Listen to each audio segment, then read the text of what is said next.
Yo, salut à tous, c'est Chapeau de Pain, on se retrouve aujourd'hui enfin pour la review des chapitres 144-145 de Natsuno Taizai, donc je m'excuse déjà d'avance pour la sortie tardive de cette review, mais d'une part, le scan 145 donc, est sorti un peu, un petit peu en retard, et d'autre part, en fait j'ai eu des complications cet après-midi, bon je vous raconte un peu ma vie, je suis allé voir Boruto, Naruto The Movie, donc c'était une des rares diffusions qu'il y avait vers chez moi, donc j'en ai profité. Et du coup, bah, j'ai pas pu enregistrer, enfin j'ai pas pu faire cette review avant, donc je vous la fais maintenant. En tout cas, j'espère que ça sortira pas trop tard une fois uploadé. Enfin bref, les détails étant passés. D'ailleurs, je vous conseille d'aller voir Boruto si ça passe vers chez vous. Franchement, vous le regretterez pas. Pour ceux qui n'ont pas aimé The Last, dont je fais partie, même il était pas mauvais. Il était pas mauvais, c'était pas le meilleur film que j'ai vu. Franchement, Boruto, une super claque, super bon film. Franchement, allez le voir si ça passe vers chez vous, vous le regretterez pas. Voilà. Donc ça, c'était la petite parenthèse Naruto. Je vais en faire une pratiquement à chaque review, je crois maintenant. Donc oui, alors review semi-live. De vous demander donc ce que c'est en fait. Donc pour le chapitre 144, comme il est sorti hier, je l'ai déjà lu. Donc je vais vous faire la review normalement. Et pour le 145, je me suis gardé le plaisir de petit kiff personnel. Donc je vais vous faire la review en live. Et puis j'ai vu sur les réseaux sociaux notamment que ce chapitre-là était assez lourd.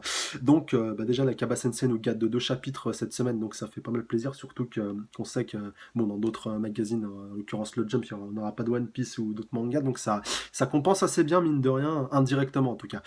Donc, je vais commencer directement avec la review du chapitre 144, donc pas très... un chapitre plutôt orienté baston, donc il n'y aura pas beaucoup de parlotte, donc je pense que ce sera réglé assez vite. Et je vous avoue que je meurs d'impatience de dévorer ce chapitre 145 avec vous. Donc je vais essayer de faire ça assez bref, mais je vais quand même, voilà, quand même faire passer vous raconter l'essentiel de ce chapitre-là. Donc le combat entre Galan, ouais, Meris Xyla, donc les 2 membres des 10 commandements, et puis Ban commence enfin. Donc Elaine a disparu au chapitre précédent, donc elle a enfin pu reposer en paix. Donc après que tous ses regrets l'aient quitté. Donc Ban il est encore plus fou de colère que jamais, vu qu'il se retrouve face à la personne qui est responsable de sa renaissance, et puis aussi de nouveau indirectement aussi de sa mort, vu qu'elle a été ramenée à la vie un petit peu de manière un petit peu spéciale, et donc c'était pas comme ça que Ban qu'il voulait qu'elle revienne. Donc le combat commence. Donc Galan, il se déchaîne comme jamais. Bon, il a un petit peu furax après la petite défaite que Meliodas lui avait infligée dans les scans précédents quand il, euh, quand il s'était fait enchaîner en même pas 10 secondes. En fait, Meliodas, il avait été téléporté auprès des 10 commandements. Il avait eu 10 secondes et il avait littéralement étalé par terre notre ami Galan. Et donc il en a gros sur la patate. Et maintenant, il veut pouvoir se défouler contre des amis de Meliodas. Donc Ban, il se laisse faire, il se laisse trancher. Et puis, comme vous savez que Ban est immortel, il se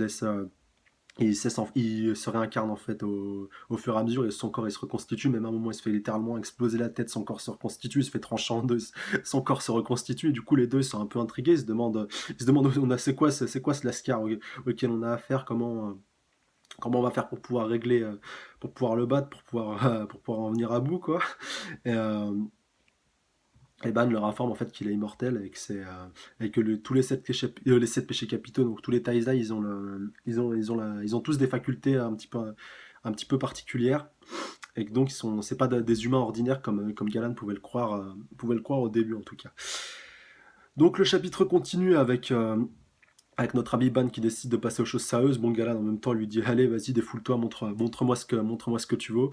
Et puis Ban, il va pas se faire prier pour exécuter la sentence, et il va littéralement le défoncer, le dessouder. Et il va même réussir à absorber même sa puissance physique, à tel point qu'il va devenir complètement baraque, complètement mastoc, avec ses nunchaku et tout. Et puis il va vraiment l'enchaîner, l'éclater. À tel point que les deux se demandent c'est quoi ce Lascar en phase 2, et comment est-ce qu'ils vont arriver à en venir à bout, en tout cas le plus rapidement possible. Donc ce chapitre se termine là-dessus. Bon, c'était un petit peu rapide. Bon, j'avoue, j'ai un petit peu mis un coup d'accélérateur, mais bon, c'est le principal qui est passé. C'est le début vraiment du combat entre Ban et les 2 membres des 10 commandements. Donc on voit pas d'autres protagonistes à part. On est vraiment centré sur ce combat dans ce chapitre-là. Peut-être ça changera dans le 145, on verra bien. Mais en tout cas, le combat bat son plein, et puis en tout cas ça a l'air de tourner à l'avantage de Ban, en tout cas jusqu'à maintenant. Donc je vais enchaîner directement avec le chapitre 145 qui va un petit peu peut-être nous éclairer un peu plus notre lanterne. Alors. Donc on voit Ban qui continue d'enchaîner Galan. Donc, alors défaite rime avec destruction, des âmes sont en jeu, bien au-delà de la vie et de la mort, c'est le combat ultime. Combat ultime, qu'est-ce qu'il faut comprendre? Est-ce que ça va bientôt se tirer vers la fin ou autre chose? En tout cas, ça a l'air d'être. Ça nous est présenté comme étant un gros combat.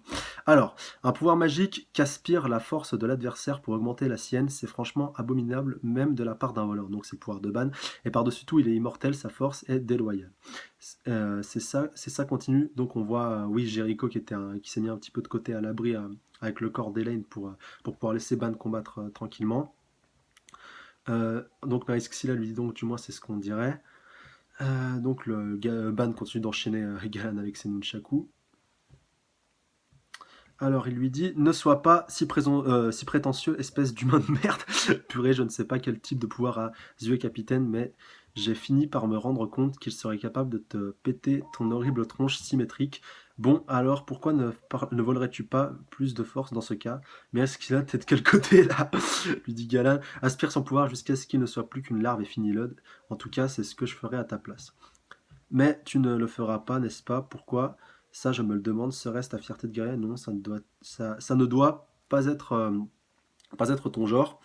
La réponse, c'est que tu ne peux pas. Vraisemblablement, ton corps a une capacité maximale qu'il peut supporter. Donc, Mereskila est vraiment une personne qui est très intelligente, donc elle a beaucoup réfléchi et elle voit que Ban a une limite quant à la quantité qu'il peut absorber. En tout cas, c'est ce qu'elle en déduit. De plus, il semblerait que tu commences à avoir le souffle court. Y aurait-il une limite de temps pendant laquelle tu peux supporter les effets? Tu sais, t'es le genre de femme que je déteste le plus, donc Ban il se dirige directement sur elle, vu qu'il était plutôt centré sur Galan. Et elle lui dit sourit, et elle est entourée une sorte de matière noire, un peu comme Obito. Bon, je reviens encore à Naruto, mais là, encore une fois, ça me fait penser à ça, à la matière noire qu'il avait en mode Rikudo, et donc, qui donc lui permettait de l'éviter, de se protéger des attaques. C'est un peu le même pouvoir que possède donc Meris là, en plus de son pouvoir de réincarnation. Donc Galan continue en disant ne sois pas si prétentieux, espèce d'humain de merde. Alors, mince, je suis retourné en arrière. Mille excuses, je reviens au présent. Voilà. Alors, donc, Ban se retrouve littéralement enveloppé donc, par la matière noire de Merisxila, donc dans cette sorte. Ça l'a formé vraiment une bulle autour de lui, donc enveloppe des ténèbres, ça s'appelle. Donc, Jericho se demande c'est quoi cette sorte de dôme. Et Elaine donc dit Ban, non, ne fais pas ça, ne fais pas ça, ne fais pas quoi, j'ai un très mauvais pressentiment. Alors, discutons un peu, veux-tu? Donc lui dit Mericilla, je suis désolé, vu que je ne suis pas bête, je ne compte pas t'affronter en face à face, donc tu gagneras du temps jusqu'à ce que mon pouvoir magique s'épuise. C'est ça, lui dit Ban. Même avec ça, peu importe ce que tu tentes, c'est impossible de me tuer. Je suis Mericilla de la foi des 10 commandements. Le roi démon lui-même m'a confié le précepte de la foi. Donc on va peut-être en apprendre un peu plus sur le roi démon. En tout cas, je sais qu'il y a eu pas mal de théories par rapport à ça. Certains pensent que c'est peut-être Meliodas, en tout cas, que Meliodas a récupéré une partie de ses pouvoirs et que lorsqu'il se transforme, en fait, qu'il aurait deux personnalités et qu'il est la partie normale qu'on connaît tous et qu'il aurait une autre personnalité, donc quand il a ses yeux qui deviennent noirs, et que si il se transforme vraiment complètement, c'est tout le pouvoir du roi démon qui se libérerait en lui. En tout cas, ça c'est ma théorie à moi. Je sais pas si quelqu'un l'a déjà énoncé, mais en tout cas moi c'est mon avis par rapport au roi démon et par rapport au lien entre Meliodas et les démons. Donc laissez-moi vos avis déjà par rapport à ça, à cette théorie-là dans les commentaires, ça m'intéresse au plus haut point. Donc, Merisxila continue en disant « Tout le monde garde une sorte de foi au fond de son cœur en laquelle il croit. Que ce soit en un dieu, une épée, un être aimé, quelque chose qui leur est vraiment précieux. » Donc Ban lui dit « De quoi parles-tu » Mais le cœur des gens est faible, au moindre signe d'adversité, ils perdent la foi, c'est mal. Peu importe qui, toute personne ayant perdu la foi voit ses yeux brûler. Et donc on retourne un petit peu. Ah oui, voilà, donc c'est un petit peu l'illustration de ce que dit Meriskia. Donc on voit un homme qui dit recule, éloigne-toi de moi, t'es censé être morte, pourquoi dis-tu de telles choses? Tu as dit que tu m'aimais, alors t'es un monstre, je ne t'aime plus, retourne dans l'autre monde, dégage de là. Et donc il se fait brûler ses yeux. Donc ouais, c'est ce qui se passe, je pense, en même temps dans le village donc où les morts ont réapparu, donc qui est proche de la zone de ce combat-là. Et donc ça vient illustrer les propos de Merisxila. Et donc elle lui dit, et pourtant tu es resté loyal. Quand la rage irrationnelle de celle que tu aimes s'est déversée sur toi, tu ne l'as jamais faibli ni hésité, pas la moindre seconde. Une âme très pure, sincère et magnifique. Ban Il est immortel, même si ton corps est immortel, pour ton âme, c'est une toute autre histoire. Alors, qu'est-ce qu'elle va tenter de faire? Ah, on voit Ban qui se fait un petit peu surprendre, elle s'est placée derrière lui. Donc, si ton corps meurt, ton âme est emmenée dans l'autre monde. Mais si ton âme venait à mourir, ton corps ne deviendrait qu'une fantomatique et vide enveloppe. Que penses-tu devenir une fois ton âme morte? Le vide, plus jamais ceux que tu aimes ne se souviendront de toi, et plus jamais tu ne te réincarneras ni ne revivras. Et là, on voit Ban littéralement sortir de. On voit enfin la bulle qui se dissipe. Donc, Ban lui dit Jericho, je suis contente que tu sois en vie, Ban. Et là, on voit littéralement Merisk Silla, qui je crois que. Non. Oh. Elle est en train de sortir son âme par sa bouche. Mais non, ah merde, qu'est-ce qui se passe? Qu'est-ce qui m'est arrivé? Donc on voit, ça, on voit son âme littéralement qui sort par sa bouche et qui est en train un petit peu de s'envoler. Punaise. Donc là, ils ont vraiment trouvé Nakaba Sensei, il est vraiment allé loin pour en tout cas, dans, dans la recherche, en tout cas, pour arriver à trouver un point faible à Ban, parce que jusqu'à maintenant, on se demandait vraiment qu'est-ce qui aurait pu, qu'est-ce qui aurait pu, qu'est-ce qui aurait pu le vaincre, qu'est-ce qui aurait pu le mettre en déroute, et là, il faut qu'il se retrouve face à la seule personne qui pourrait véritablement l'inquiéter, en tout cas, Ban qui se fait retirer son âme, donc j'ai hâte de voir ce qui va se passer, en tout cas pour qu'il tente de la récupérer. Donc on voit un petit flashback avec Meliodas, Ban l'immortel, toi et moi, on va sortir de cette prison ensemble. Hélène dit, dans quel but cherches-tu la fontaine de jouvence? King dit, mais je suis si triste, Ban, donc je crois que ça devait être après la mort de Hélène. Les restes de nourriture de Ban sont les meilleurs, un délice, donc dit notre ami Hawk. Oh, c'est quoi ça? Je ne peux pas me retenir. Et Ban t'en veux un peu donc Zivago, donc, qui était un peu son père adoptif, qui lui avait tendu une petite bouteille.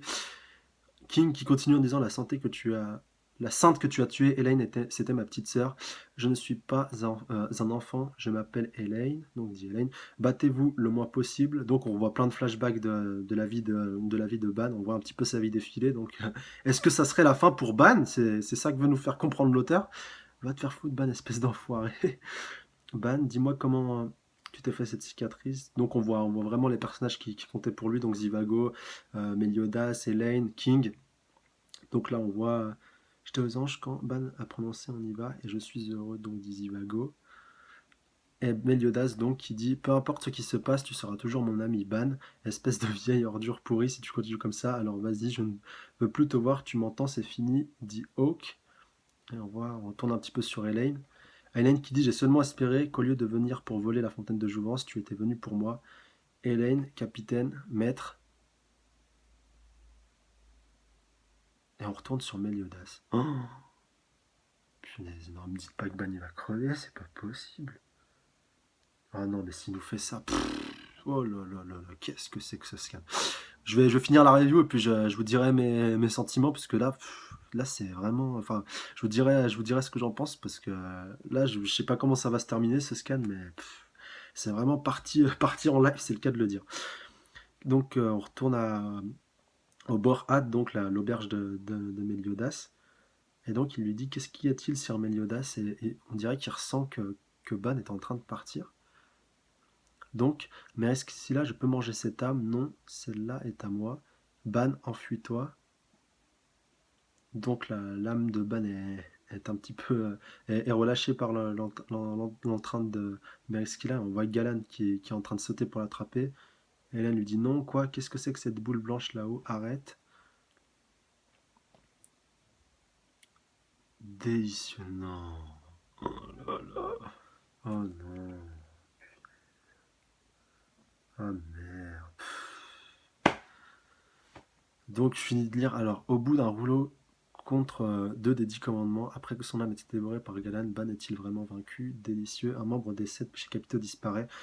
Qu'advient-il à une âme qui tombe dans le vide? Le combat ultime est terminé. À suivre dans le chapitre 146. Adieu mon voleur bien-aimé. Oh putain. J'arrive pas à y croire. Oh. Non mais, Ban l'immortel qui meurt, franchement, il y a une erreur de casting là, il y a un problème, enfin, faut qu'on m'explique. Ban qui meurt, non mais. Oh là là.